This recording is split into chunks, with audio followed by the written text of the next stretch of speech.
Hello and welcome to this week's news roundup. We've got some cool game announcements as well as some more heavier news. So let's get right to it for the week of June 17th, 2024.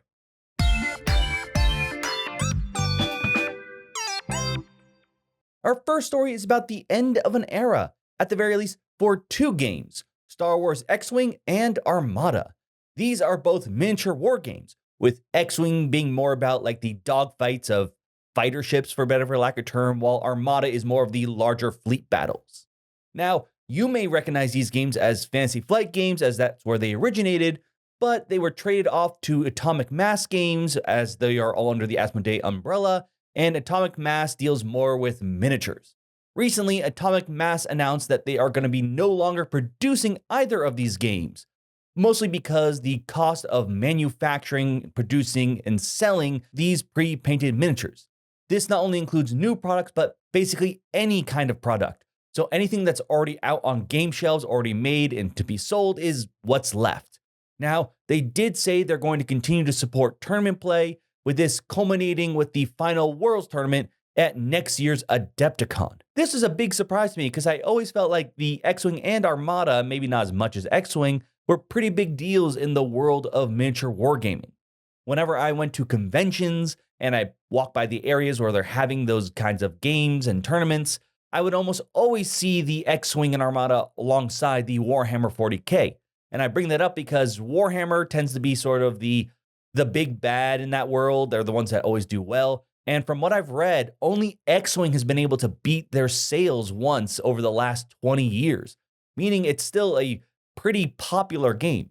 Now, I have read some quotes and comments about how they've been fumbling and how there have been issues with the second edition for X-Wing, and Armada itself was already sort of on life support, but it still feels sad to hear about both of these lines ending.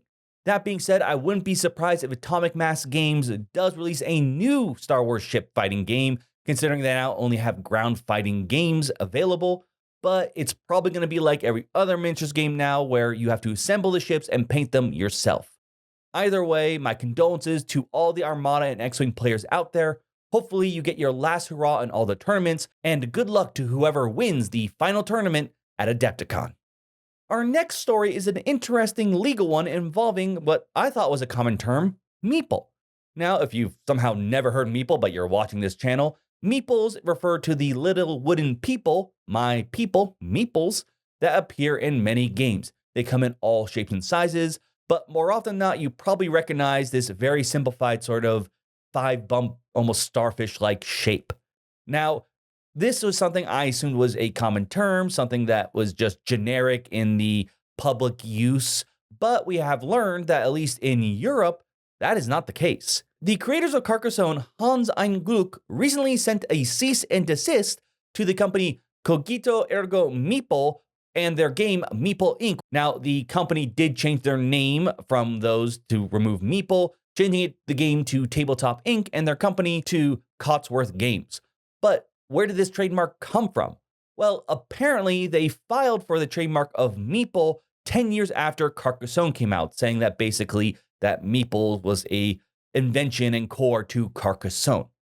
Now, in Germany, they have the rights basically to Meeple completely. However, outside of Germany, they have the rights to merchandise when it comes to Meeple. So I guess on shirts, accessories, but not actually on games.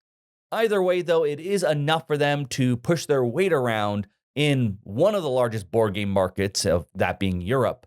And it's still a pretty big surprise. Like I said, I know Meeple are in Carcassonne, but if you ever said or showed me a picture of Meeple, Carcassonne is not like the originator of Meeple. I'm actually pretty sure the term Meeple definitely was invented outside of a game rather than it being first printed in Carcassonne. Obviously, when you take a term like this that is very specific and people realizing there could be legal issues with using it, it's made the board game community not so happy. Two people, in turn, have taken upon themselves to stop this from spreading.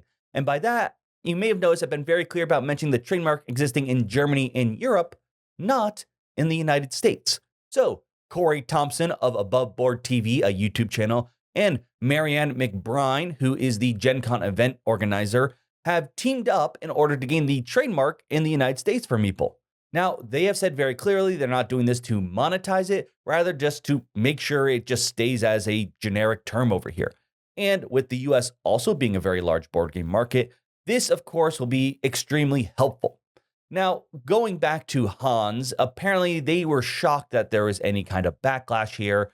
They're just trying to protect their trademarks here. That being said, sometimes it becomes a bit complicated, especially like I said, this trademark came in 10 years later than the game that they say it's protecting, Carcassonne. And two, this isn't like the first time Meeple has been used by someone other than them. I'm pretty sure you could probably find a podcast or YouTube channel that uses Meeple, and I believe there's at least 40 games that have Meeple in their title. So it feels very arbitrary and sudden for this trademark cease and desist to come up, and in particular for something that is so, as I said at the beginning, feels generic. I'm sure a lot of people would agree this feels like if Hasbro came along and said that they own the right to dice because of Monopoly and Dungeons and Dragons. And that wouldn't fly well. So we'll see what happens here. Like I said, the initial company receiving the cease and desist did change and remove Meeple from the title of their game and company. But I hope that maybe we treat this with a bit more leniency, as I feel, like I said earlier, Meeple is not something that I feel is going to tarnish Carcassonne if it's used in a negative light, and let people just use it, because at this point, it does feel like it's already a pretty generic term and just feels a bit more like bullying rather than protecting your own property. And on to a happier story, we're going to return to Spiel Essen. Last week, I talked about how they said they were no longer using AI art, and this week, where you've learned that they've completely sold out of exhibitor space. Now, this is not only because of new exhibitors wanting to get their own booth there, but as well as already existing ones wanting, larger booth space, not only for their store, but for playing demos. This has caused there to be now a waiting list, as apparently there was a huge influx of exhibitor applications, which pretty much they've stated that you're probably going to be stuck there because they're not going to open a new hall. At Spiel Essen, I have not been there, but to my knowledge, they don't just throw booths anywhere. They're actually organized by a theming. So if you're really looking for a specific type of game or genre, basically you can walk into an aisle and see a whole bunch of games that fit that category. However, with this knowledge and just the general growth of Spiel Essen, they've already stated, and I'm not going to be surprised if there's going to be a lot more exhibitor halls when it comes to future Essen Spiels.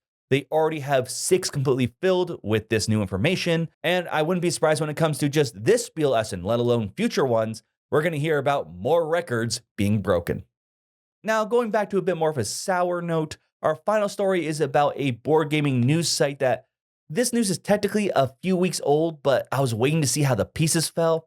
I pull from many different sites when I'm trying to find out what's happening in the world of tabletop gaming, obviously Board Game Geek, Reddit, but there are other sites as well. I actually now post links down below to whatever stories I'm talking about if you're curious. But one of the sites I used to use was Dicebreaker. I say used to because recently their parent company, Gamer Network, was bought out by IGN. And since that buyout, there has been one news article. There has not been anything else. I don't even think their YouTube channel has posted any videos.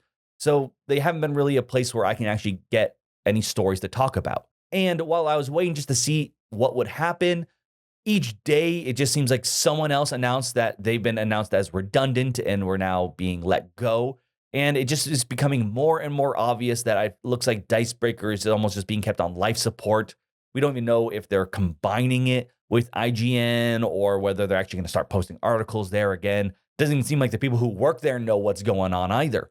So it just seems to be in this really awkward limbo, and by the looks of it, another board gaming news place being just pushed aside, or at best, maybe just only posting articles about the most biggest game releases or something like the top 10 Magic or Disney Lore Comic-Cons you need to grab from the next set. Either way, it's a bit disappointing, and hopefully the people that work there can land on their feet, and even better if they're still able to write news in the board gaming industry. Now let's get on to game announcements.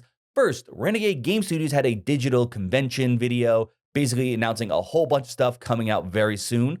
So I'm just going to go through these really fast.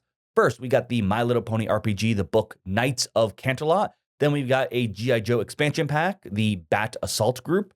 Then Power Rangers has their Allies Pack 4. Then we've got Acquire 60th Anniversary Edition, as well as an upgrade kit if you already own their normal version of Acquire. Then we've got Vegas Showdown and Risk Godstorm. Then Inventors of the South Tigris, and then 2 Vampire the Masquerades, one for the RPG, which is the 5th edition role-playing game, Revelations of the Dark Mother Accessory, and one for the Rivals card game, Fang and Talon. Then we have 2 other RPG books, a Geologist Primer and an Herbalist Primer. All these are pre-orderable now and will be available at Gen Con. Then we've got a new Horrified, this one titled World of Monsters. Instead of a specific setting or mythology, this actually takes place in a town known as the Void, where it's sort of just pulling from everywhere. It'll include all different kinds of monsters, including Cthulhu itself. You can pick this game up August 1st. Disney Lorcana also announced their 5th set, this one titled Shimmering Skies. You can pick up this one starting August 9th if you go to the parks or your local friendly game store, and pick it up in your mass marketplaces August 23rd. Then Sky Team, which has been getting tons of awards, announced its expansion, Turbulence. This will add terrible weather conditions as well as just technical difficulties. And of course, it will have 20 new scenarios. You can pick this one up at the end of the year in quarter 4. Then we've got Marvel's United Maximum Carnage. This is all about Spider-Man villains. You can take on a new Sinister Six as well as Dark Carnage, as well as adding some new heroes to play with as well. This will be available July 26th. Then we also have Zombicide Army of the Dark. This is based on the Zack Snyder Netflix film. You can pick this up and add it to your Zombicide collection July 19th. Finally, Bullet, the popular level 99 game, is getting a digital adaptation, and the demo is available out right now, so you can head to Steam and download it and give it a shot. But that is all the game announcements we have this week. Thank you so much for tuning in. Before we continue, I have 2 more announcements. First, I have a very interesting video for Star Wars Unlimited. Don't want to say anything else, coming out Wednesday, so definitely go check that out. And for those of you who enjoyed Codenames Live, I'll be reappearing on that in their summer tournament. My first game is teaming up with Jonathan and we'll be starting off July 2nd. So please go check us out on Twitch/NerdIncorrect. Other than that, let me know any of your thoughts on any of these stories. And of course, what you feel about X-Wing and Armada ending. Are you going to Spiel Essen, or about any of these game announcements? I'd love to hear your thoughts in the comments down below. But for now, I'm Will, and I'll see you next time on the News Roundup.